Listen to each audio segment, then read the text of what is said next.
PKC tindak tegas mata-mata di kalangan penggemar militer, akankah Little Pinks berikutnya? Pada tanggal 7 Maret Kementerian Keamanan Negara China, MSS, memperingatkan melalui akun WeChat mereka bahwa para penggemar militer China hampir melakukan spionase, menekankan upaya mereka dalam mengumpulkan dan menyebarkan informasi sensitif militer di media sosial pribadi dan platform forum. Perilaku ini, menurut MSS, berisiko secara terbuka menyebarkan rahasia militer. Risiko tersebut dapat dikategorikan menjadi pembimbing, menyerahkan pisau, dan menjadi kolaborator internal. Para penggemar militer ini, banyak yang diidentifikasi sebagai Little Pinks, yang nasionalis, berperan penting dalam memperkuat citra militer PKC melalui keterlibatan aktif mereka dan menyebarkan informasi militer. Aktivitas mereka memenuhi media sosial China dengan diskusi dan analisis rinci mengenai peralatan militer, terutama kapal induk Fujian dan potensi penampakan J-35 di kapal induk Liaoning. Sorotan MSS pada penggemar militer, seperti yang diamati oleh pembawa acara Spacetime Mark, mencerminkan perluasan otoritas badan tersebut. Pasca Kongres Nasional PKC ke-20 dengan penunjukan Chen Yixin, cengkeraman MSS semakin erat, memperluas pengawasannya hingga penyebaran data ekonomi dan menegakkan undang-undang spionase baru untuk memperkuat kontrol terhadap masyarakat melalui pendekatan keamanan yang ketat. Peringatan sebelumnya pada tanggal 23 Desember tahun 2023 menggarisbawahi keseriusan kebocoran informasi mengenai teknologi militer baru, yang pelanggarannya berpotensi mengakibatkan hukuman penjara berat. Fokusnya adalah pada kemajuan militer terkini China, termasuk kapal induk ketiga Fujian, pembom H-20 yang sulit dipahami, dan J-35, serta proyek angkatan laut di masa depan.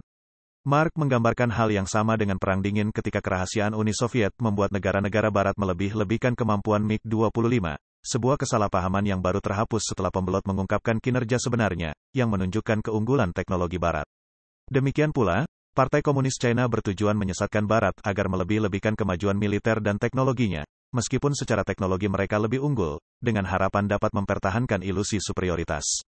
Lai Chien-ping, mantan pengacara Beijing dan sekarang Ketua Federasi Kanada untuk China Demokrat, menjelaskan bahwa Xi Jinping menggunakan strategi ini untuk menakut-nakuti negara-negara Barat agar menghindari konfrontasi dengan PKC, dan mendesak mereka untuk berkompromi mengenai masalah di Selat Taiwan, Laut Cina Selatan, dan Laut Cina Timur untuk menghindari konflik militer dengan PKC.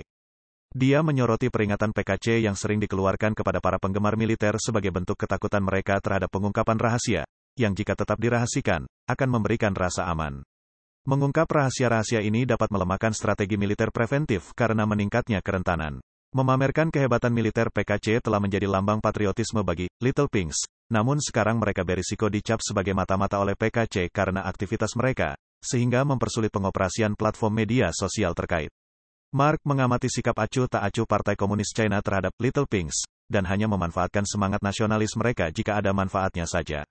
Dia memperingatkan bahwa berbagi informasi militer yang sensitif dapat mengubah orang-orang ini menjadi aset yang dapat dibuang, menyamakan mereka dengan kebocoran yang siap dipanen, dengan PKC menciptakan lingkungan saling curiga dan saling memanfaatkan di antara mereka. Dia menulis, paranoia yang berkembang di dalam PKC tentang keamanan rezim, telah mengubah hobi tidak berbahaya atau usaha media mandiri menjadi sebuah potensi berbahaya karena secara tidak sengaja telah membocorkan rahasia sensitif. Suasana yang semakin sensitif dan definisi spionase yang sewenang-wenang ini diperkirakan akan menjerat lebih banyak orang secara tidak sadar. Lai Chien-ping menambahkan bahwa tindakan penindasan yang baru-baru ini dilakukan oleh Partai Komunis China dan lockdown yang kejam dan berkepanjangan telah membuka mata banyak Little Pinks, yang mengarah pada kesadaran bertahap akan sifat tidak manusiawi dari PKC yang sebenarnya. Tindakan keras yang sedang berlangsung terhadap para penggemar militer mungkin akan mendorong mereka untuk mengevaluasi kembali dan berpotensi berbalik melawan rezim, yang menandai perubahan persepsi yang lambat namun signifikan terhadap sifat sebenarnya dari rezim ini.